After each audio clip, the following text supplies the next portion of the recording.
Ito guys, ang pagkakaiba ng 798 sa traditional.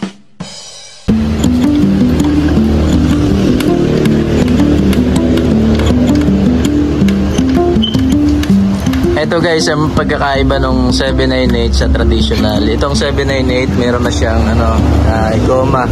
Yan, kaya hindi na siya maingay. Yan, yung daanan ng railing meron na siyang goma. Ito.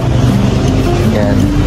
Yan sa traditional wala to. Kaya minsan tumatama to, umiingay siya. Kaya ito yung mas maganda to, ito 798 series na sliding. Ayan. Tapos to, pwede nyo pa itong lagay ng dito, ng tawag dito, muher. Ayan, may nilalagay dito. So ayan,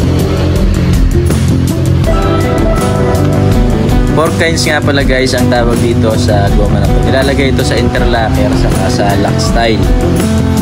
So yun lang muna sa ngayon ang ating tutorial. Subscribe nyo na lang po yung YouTube natin at para sa maraming pang mga video at tutorial. Yun lang po. God bless.